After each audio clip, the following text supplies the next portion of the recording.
I'm not the kind of person who chases chaos. I like schedules, clean bathrooms, defined plans. But my husband Barry's a little looser with things. He'd pack a bag the morning of a flight, if I let him. But he's always been respectful of my needs for order. That's what made this whole trip feel like such a slap. We weren't flying cross-country or off-grid camping. Literally just a 3-hour drive out of the city, a little town built around a couple of lakes and creeks. The kind of place you forget existed until you scroll past some kind of aerial drone shot on social media and think to yourself, yeah, I could use a long weekend. So we did it the right way. Barry picked the destination. I booked the place. One of those Airbnbs that looked a little too perfect. Bright white interior, Edison bulb lighting, and a fire pit in the backyard. It said it was walking distance to the river. Sounds good. I cross-checked the references, verified the host profile, and made sure the lockbox code had come through properly. The booking confirmation said it had been recently cleaned and was fully reset for our arrival. That was the last phrase they used, reset, like we were loading into some digital hotel room and didn't remember the last guest. The drive-in was easy, mostly 2-lane roads and flat farmland broken up by little clusters of trees. There were actual cows out there. We stopped at this diner around 15 minutes from the house and had soup and grilled cheese, like we were retirees, just to buy ourselves time until the official check-in window had arrived. When we finally pulled up into the neighborhood, it was a lot quieter than I expected it to be. No kids on bikes, nobody out mowing their lawn or washing their car. And the house itself sat at the far end of the cul-de-sac, boxed in by tall hedges and a rickety wooden fence in the backyard. The first thing that I noticed was the car.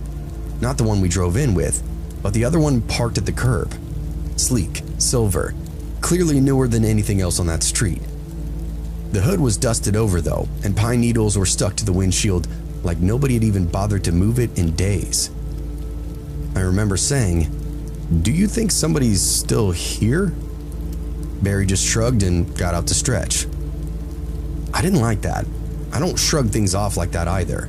I'd triple check a locked door before bed if I heard a single creak from the HVAC. I pulled up the app and clicked through the reservation. Everything looked right. Dates, address, check-in instructions. I even had a backup email from the host with a note about the key being inside the lockbox. Still, I called customer service just to be sure, and after a brief hold, the woman on the line told me everything had been confirmed. The host had supposedly cleared the place out earlier in the week, and sometimes people just leave their cars behind if they get picked up. Barry was already halfway to the porch by the time I hung up my phone. The lockbox clicked open without any kind of fight.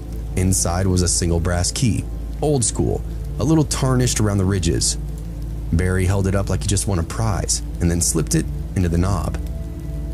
The front door creaked inward, revealing a tastefully decorated living room, neutral tones, abstract wall art, and one of those fake fireplaces with glowing logs.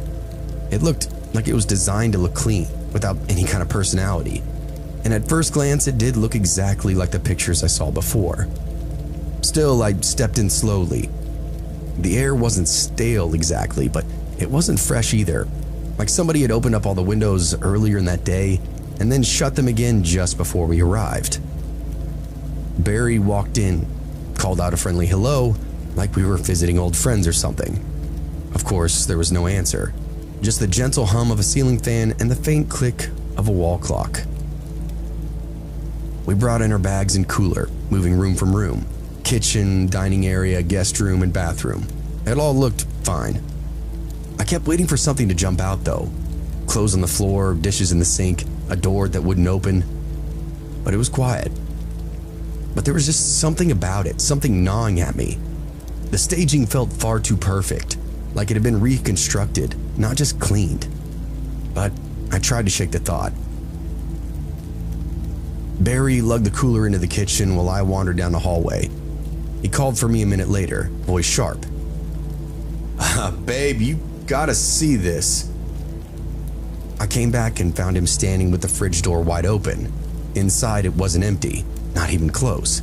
It was packed full. Milk, deli meat, a full vegetable crisper, beer, a wrapped cheesecake on the top shelf, and everything was fresh. I leaned in and checked the labels. Nothing was expired. Somebody had stocked this fridge within the last few days. "This isn't ours, is it?" Barry said, though of course I knew it wasn't. "Did you order groceries?" "No," I said. "And this isn't leftover from the guests. There's no way this stuff would still be good." I pulled out my phone and wrote to the backup Airbnb contact that I'd been given, the real-time guest liaison or whatever they called themselves. I told them about the fridge. 15 minutes later, I got a reply and said, "Oh no, thanks for letting us know. It was an honest mistake. Owner must have left it by accident. Home is definitely vacant though. You're all clear to settle in. Enjoy your stay." No apology, just that vague, breezy dismissal. Barry then cracked open a soda from the fridge because of course he would, and then went to get the bags from the car. I stayed behind and wandered to the bathroom. It was clean, like everything else. Queen bed made tight, suitcase stand folded in the corner, lamp on the nightstand. The adjoining bathroom was lit by one high-frosted window and smelled faintly of lemon cleaner. That's when I noticed the medicine bottles on the back of the toilet. 6 orange prescription containers lined up in a row. I stepped in and picked one up. Hydrocodone, 10 milligrams. But the name was smudged. The date was only a week old though. The others were similar: painkillers, anti-nausea, sleeping aids. Next to them sat a manila envelope thick with paperwork. I slid the top open and saw forms from a regional cancer center. Billing information, treatment plans, chemo schedules, home care notes, radiation prep. I flipped through, my gut turning tighter and tighter. These weren't old papers, they were active, ongoing. "Barry!" I called out. And that's when I heard him scream. It was short and panicked, not drawn out. A gut-level sound that ripped me away from the sink and then down the hall. I followed the sound to the master bedroom where Barry stood frozen just inside the doorway. I pushed past him and stopped cold. There was a body on the carpet. Male, adult, face down. The skin was gray-green and sloughing in places. The stench hit me like a wet rag. Not quite rot, but the early oily phase of decomposition. Metallic, sour, unmistakable. His fingers were curled like claws, arms stretched downward towards the door, as if he was trying to drag himself out. His clothes were damp with old sweat and waste. The back of his shirt was soaked through and stained with a deep maroon where he apparently had leaked out while lying there. One leg was twisted unnaturally beneath him, like it had just given out halfway through the crawl. Barry backed out of the room gagging, and I just stood there, staring, because the rest of it was falling into place in my head. The full fridge, the medicine, the car out front. The Airbnb confirmation that the host had cleared out the week prior. He didn't leave, I said aloud, now numb. He was always still here. Barry didn't answer me. He was halfway in the hallway now, bent over and dry heaving. I stepped in carefully and skirted around the mess on the floor, checked the dresser. It was still full of clothes, men's underwear, socks, folded t-shirts. The nightstand had a charger plugged in. His wallet was open next to a glass of water. I didn't touch it, but I could see his license through the little plastic flap. Same last name as the booking. This was the host, the guy who'd supposedly cleaned the house before we got there. Only he never finished. He died doing it. I turned and followed Barry back down the hall. He was already on the phone with the Airbnb again, pacing in the living room, trying to stay calm but quickly unraveling with every single breath. "Yeah, we just found a body. No, a body.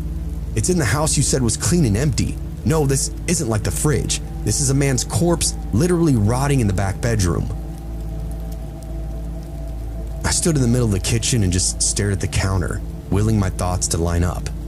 The fridge, the prescriptions, the car, the fact that somebody approved our stay without ever even physically checking the property.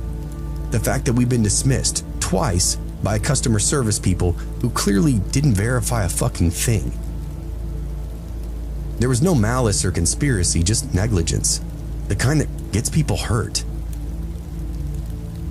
The police showed up maybe 30 minutes later. 2 cruisers, no lights or sirens. The first officer to enter took one breath inside the master bedroom, then doubled back with a hand over his nose. They asked us to step outside, so we stood by our car in the gravel drive, while a paramedic team suited up to examine the body. I think Barry smoked 3 cigarettes in a row and didn't speak the whole time. I just stood there holding my phone, staring at the unread messages piling up from the Airbnb rep, who suddenly had gone very quiet once the words police and dead body were mentioned to them. An older detective arrived not long after, lean and very deliberate, gray mustache and mirrored sunglasses. He spoke to me first. "Do you know the deceased, ma'am?" he asked me. "No," I said. "We were renting the place. He was supposed to be gone. The company told us the house had already been cleaned and the owner had vacated the property." He raised his eyebrow. "You ever been here before?" "No." "You touch anything?" I hesitated. "I moved some papers in the bedroom. They looked like treatment forms for cancer." He made some kind of note, and I watched his team bring out the body in a zipped black bag, the outline barely resembling the man that we found face down on that carpet. The smell didn't disappear. It seemed to hang over the driveway like smoke itself, a smell that would soak into our clothes, into our luggage, and into our memories. They questioned Barry next, and his answers seemed to be shorter than mine, or clipped. They asked us to give a formal statement at the station, but they could also tell that we were shaken up, so they offered to let us go after taking photos of our IDs and then verifying our reservation. We left, and the detective said something strange before we did. We had no reports of this man missing, no wellness checks, nobody called. As far as anybody's concerned, he was still alive until you opened up that front door. I nodded but didn't say what I was thinking. He probably had nobody left to check on him. We drove to the nearest Super 8, about 15 minutes outside of town. The lobby smelled like disinfectant and vending machine coffee. Barry didn't say anything until we were lying in the stiff queen bed with the TV on mute, and our shoes still on. "What if we hadn't gone into that room?" he asked. "What if we just spent the weekend there, slept next door while he was rotting down the hall?" I didn't answer because I already knew. The next morning, I got an email from the Airbnb apologizing for the inconvenience and assured me that the matter had been escalated to the safety response team. Our entire trip had been refunded. They even offered us a free future stay. I deleted that email without saying anything in response, and then quickly deleted the app.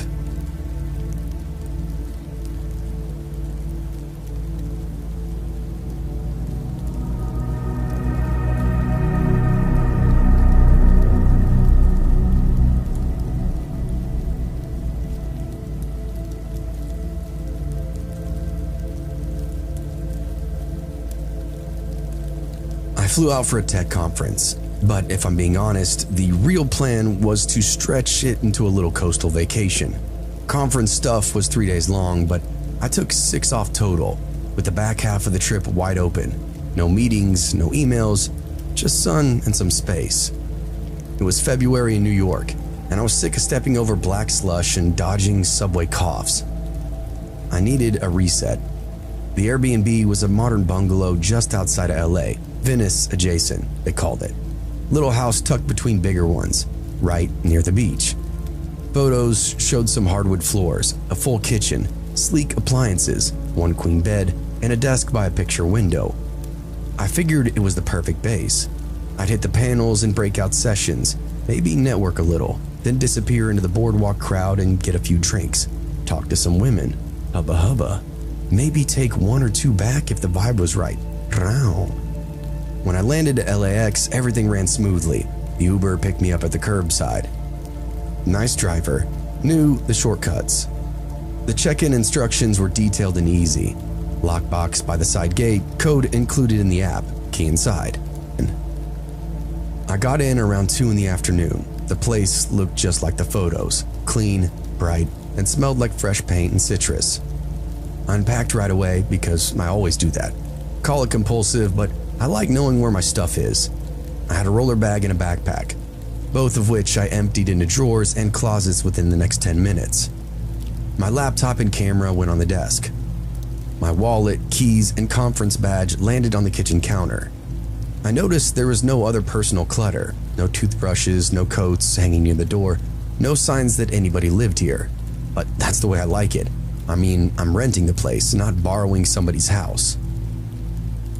Those next few days were pretty normal. I hit the conference early, came back late, slept like the dead. I took a few photos of the beach at sunset, even got a few compliments on my camera gear.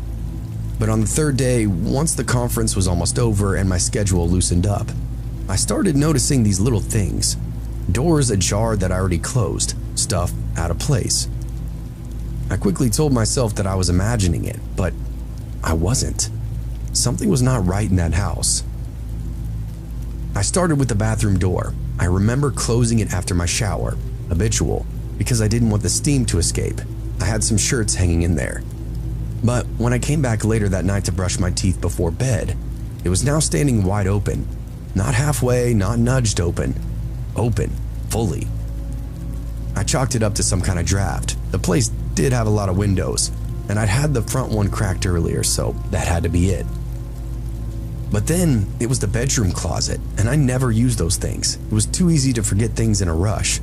Still, one morning after a walk on the beach, I came back and noticed that bifold door pushed in slightly, like somebody had just slipped in to grab a jacket. I didn't even want it open at first. I just stared at it for a while, then slowly pulled the doors apart. Nothing inside, just my luggage, zipped up and right where I left it. But all of this had started to get in my head. That night, I found the peanut butter jar sitting out on the counter, lid open, spoon right next to it. I hadn't eaten any. I hadn't even touched the thing since I unloaded my groceries. And that's when I got the feeling. The one that you get when you know, not think, know somebody's been in your stuff. The next day, I took photos of everything before I left. Wide shots of every room, time-stamped as well. I even arranged a few things in deliberate ways. A folded dish towel on the oven handle. My charger coiled up just so on the nightstand. I went out for lunch and checked the photos when I got back. Sure enough, the towel was now different, sloppier. The charger was uncoiled and rewrapped in this totally different loop. The peanut butter jar was now in the pantry, not the fridge. I stood in the kitchen for a long time, and the silence was wrong. The kind of silence that waits to be broken. Not peaceful, but expectant. Like I wasn't supposed to be there, or maybe like I wasn't alone. That night I took a lot more drastic measures. I set my phone on the entry table and aimed it straight at the front door. I propped it against a stack of coasters, set it to record video, and made sure the battery was at 100%. Then I opened the app and ordered an Uber. I had no intention of going anywhere. I just needed to make it look like I had. When the driver pulled up, I walked out, locked the door, and climbed in. I asked him to take me around the block and then drop me back on Pacific Avenue. He didn't ask me any questions, and I tipped him extra and then waited until he turned the corner before looping back to the house on foot. My heart was racing. I cut through an alley and crouched behind a neighbor's hedge until I had a clear view of the street. There was a car in the driveway that had not been there before. Dark blue SUV, nondescript, no plates on the front. I took a photo of it just in case. I approached the house slowly. The front door was cracked open. I stood outside for a few seconds just listening. Then, I pushed it open and stepped inside. The first thing I heard was movement, soft, unhurried footsteps in the back of the house, then a cupboard opening. I stayed low and moved fast, following the sounds to the kitchen. A man stood there, rummaging through the fridge, middle-aged, wearing a plain white hoodie and jeans. His hair was thinning, face puffy, like he hadn't slept in a while. When he turned and saw me, he froze like I just hit him with a spotlight. "Whoa, whoa," he said, hands half raised. "You scared me, man." "Who the fuck are you?" I asked, not yelling, just flatly. "I'm the owner," he said quickly. "It's my house." "No, it's not," I said. "Not right now. I have a reservation through Sunday." Right, he said, nodding. I know, I left some stuff here. I figured while you were out, I didn't mean to scare you. Bullshit, I responded. You've been here the whole time. He stepped toward the door casual. Look, man, I didn't touch anything, all right? I was just grabbing a few things. Don't move, I said to him. My phone's been recording the door since I left. I saw your car. You've been coming and going. He hesitated, and I watched his face change. The mask slipped for a second. Not panic, but calculation. He realized that I wasn't buying his story. He also realized that I wasn't just going to let him leave. I pulled out my phone and hit the call button. Calling the cops. Hey, come on, he said, trying to sound calm. That's not necessary. I'm not dangerous, I swear. This is my place, man. I just thought I could come by while nobody was home. I didn't think you'd be back so soon. You went through my shit. He looked away. I'm missing $500 for my luggage, and I know it was in there. His hands tightened at his side. And if I go check right now, I said, am I gonna find my laptop in your bag? I didn't get an answer, just that faint buzz of tension in the air, like we were two wires pressed together, waiting to spark. He then dropped his head and muttered, Look, you don't need to call them. I'll give it back. I already called. He swore and spun around like he might bolt, but the front door was behind me now, and I'm not moving. A few minutes later, the cops showed up and I showed them the video of the phone, and the guy just stood there looking deflated. They went through his bag and found my laptop wrapped up in a sweatshirt, plus the small wad of cash. Some of the bills had my initials on the corner. I marked them on a whim when I packed. I travel a lot, and I have a lot of people try to steal from me before, so it's just something I do. The cops didn't cuff him, but they escorted him out and warned him not to return. They let me file a full statement. I watched his car disappear down the block, and it wasn't until it was completely out of sight that my hands finally started to shake. The cops told me he wasn't technically trespassing because he was the legal owner, and he hadn't used force to enter. It would take a formal complaint from AIRBNB for charges to stick, but the officer nodded toward the recording on my phone and said, That'll definitely help. They're going to want to see that. I told them that I'd send it to whoever needed it. That night, because of everything, I didn't sleep much. I pushed the chair under the doorknob like some old cartoon, kept the lights on in every room, and stacked my suitcase in front of the front bedroom window, just in case I heard glass breaking. I waited for the sound of tires on gravel, the glint of that blue SUV pulling back into view, but it never came. I called the Airbnb first thing in the morning, walked them through everything that took place. To their credit, they didn't fight on anything. The woman I spoke to sounded young but serious enough. She asked for the video, the photos of the car, and the copy of the police report, which I emailed over that afternoon. By the end of that day, I had a full refund. They also added credit to my account and sent a follow-up message saying the host had been permanently suspended. Apparently, this wasn't the first time they'd gotten complaints about him. We were already reviewing his activity, she told me. I'm really sorry it took something like this to push it over the line. So am I. I stayed that last night of the trip in a boutique hotel closer to downtown. It wasn't fancy, cramped room, barely enough space to turn around in the shower, but the key card worked and nobody crept through my kitchen while I was gone, so that's good, right? I kept thinking about how easily I could have missed it though. If I stayed out a little longer that day or turned the camera a few degrees to the left, I might have come back to a wiped laptop, empty cash stash, and a gaslit conversation with some apologetic stranger claiming, "Oh wow, you must have just misplaced it." I don't know what would have happened if I caught him at the wrong moment either, if I hadn't kept my voice steady, if he decided that I was just another mark. I still use Airbnb. I'm not stupid. I know most of the hosts aren't like that. The company made it right and they didn't even dodge the damage. But now I photograph everything, I mark all my bills, and I never ever leave without locking every entry point and double checking it on my way out.